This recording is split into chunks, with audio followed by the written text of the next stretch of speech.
Normas de información financiera que aplican al método de costo. En las normas de información financiera se encuentra la serie C, que son las normas aplicables a conceptos específicos de los estados financieros. La norma de información financiera C1 se refiere al efectivo y sus equivalentes y tiene como objetivo establecer las normas de evaluación, presentación y revelación de las partidas que integran el rubro de efectivo en el balance general de una entidad. Decimos, en definición, que el efectivo es la moneda de curso legal en México, de moneda extranjera, depósitos bancarios, la cuenta de cheques, así como los giros bancarios, telegráficos o postales, y las remesas en tránsito, y el equivalente de efectivo son equivalentes de corto plazo que son fáciles de convertir en efectivo y que no tienen riesgos altos para cambiar de valor. Ejemplos de estos son los metales preciosos, amonedados e instrumentos financieros de alta liquidez. En nuestro tema estamos hablando de un instrumento financiero, que son las acciones. Ahora, la norma de información financiera C2 tiene como objetivo establecer las normas de evaluación, presentación y revelación para el reconocimiento inicial y posterior de la inversión en instrumentos financieros en los estados financieros de una entidad económica. Me da un enorme gusto hablar de la parte de la serie C, ya que al final de la elaboración de los estados financieros depende de lo correcto que se haya hecho la serie C.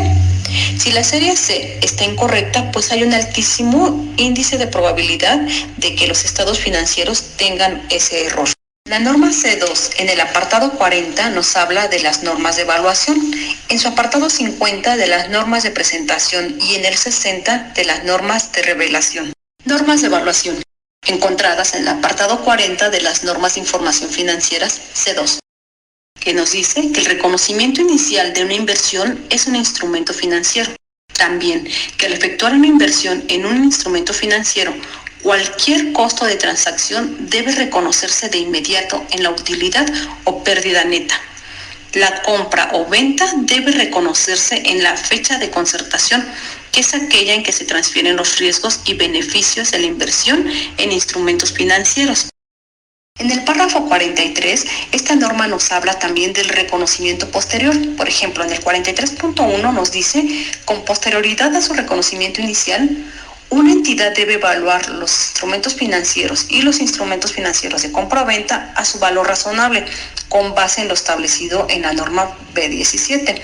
La diferencia entre el valor en libros anterior y el valor razonable actual debe afectar la utilidad o pérdida neta del periodo para los instrumentos financieros. Por eso es que en nuestra presentación estábamos hablando del costo menor. ¿Qué hacer si el costo es igual al valor en libro? Si el costo es mayor al valor en libro o si el costo es menor al valor en libros. El párrafo 43.3 dice que los instrumentos financieros de compra o venta denominados en moneda extranjera o en alguna otra unidad de intercambio, por ejemplo UDIs, deben convertirse al tipo de cambio de cierre, es decir, aquel con el cual la entidad pudo haberlos realizado a la fecha del estado de situación financiera. Continuando con las normas de presentación encontradas en el apartado 50 de las normas de información financieras C2, nos habla de las normas relativas al estado de situación financiera. En el párrafo 51.1 nos menciona que las inversiones en instrumentos financieros y en instrumentos financieros de compra-venta deben presentarse dentro del estado de situación financiera, en un rubro por separado, para cada categoría de instrumentos financieros. En el activo circulante, a menos de que exista una restricción en cuanto a su disponibilidad en el corto plazo, o la expectativa sea conservarlos por un plazo mayor a un año, en cuyo caso deben presentarse como partidas de largo plazo. Antes de mencionar las normas de revelación, me gustaría hacer una pausa y comentar por qué es tan importante que la entidad cuente con una política, pero sobre todo con una política contable, porque es ahí en donde hace mención en un manual de política y procedimientos o en una guía contabilizadora cómo se va a conducir la organización. Es medular que la entidad maneje dentro de su política contable qué tipo de cambio se va a utilizar, por qué se va a utilizar ese tipo de cambio. El costo igual al valor del libro, que si es mayor, puede ser menor. Entonces esto ya va dentro de su política de la empresa, ya que si se llega a hacer una revisión por las autoridades, esta no estaría cumpliendo con los postulados. Entonces tiene que tener una congruencia, una consistencia, y esto lo va a aplicar dentro de su política contable. Ahora sí, vamos a hablar de las normas de revelación encontradas en el apartado 60 de las normas de información financiera C2. Y nos dice que una entidad debe revelar la información que permita a los usuarios de la información financiera evaluar la importancia y la naturaleza de los riesgos de los instrumentos financieros y los instrumentos financieros de venta o compra, en su situación y en su desempeño financiero. También en estas normas de revelación vamos a hablar de la política de la entidad, su importancia. La entidad tiene que tener presente durante su ejercicio lo que puede acontecer con las acciones adquiridas. Esto lo puede encontrar en el apartado 60, en donde dice sobre las revelaciones cualitativas, las revelaciones cuantitativas, riesgos de tasa de interés, riesgo de moneda y otras consideraciones que tiene que tener en cuenta la entidad y sobre todo la política de la entidad. Una entidad debe revelar información que permita a los usuarios de sus estados financieros a evaluar la naturaleza y los efectos de las actividades que desarrolla, y todo esto es para que tengan una mejor toma de decisiones. Ya que se concluyen las normas de revelación, las de presentación y las de evaluación, entonces la entidad puede tener una herramienta para que tomen una mejor decisión con el objetivo de la entidad. Todo esto es mediante notas. Todas las notas que permitan identificar en qué nivel se encuentra el respaldo para su elaboración, identificados con bases en los criterios, por ejemplo, los cualitativos mencionados en los párrafos 64.2 y al 64.2.2. Los cuantitativos están establecidos en los párrafos 64.3 al 64.3.1 y el riesgo de moneda lo vamos a encontrar en los párrafos 64.7 al 64.7.1. Esto es mencionando algunos de los que puede utilizar la entidad. La NIF C10 tiene como objetivo establecer las normas de evaluación, presentación y revelación para el reconocimiento inicial y posterior de los instrumentos financieros derivados y de las relaciones de cobertura en los estados financieros de una entidad económica. ¿Pero qué son los instrumentos financieros derivados? Bueno, pues un derivado financiero o instrumento derivado es un producto financiero cuyo valor se basa en el precio de otro activo. El activo del que depende toma el nombre de activo subyacente, que pueden ser commodities, acciones, bonos, tasas de interés, divisas, entre otros. Mencionando que los commodities son bienes físicos que constituyen componentes básicos de productos más complejos.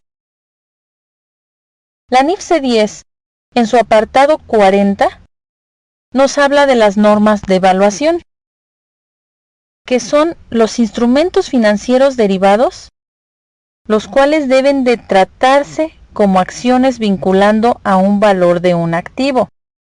Los activos financieros o pasivos financieros resultantes de los derechos y obligaciones establecidos en los instrumentos financieros derivados deben reconocerse inicialmente a su valor razonable.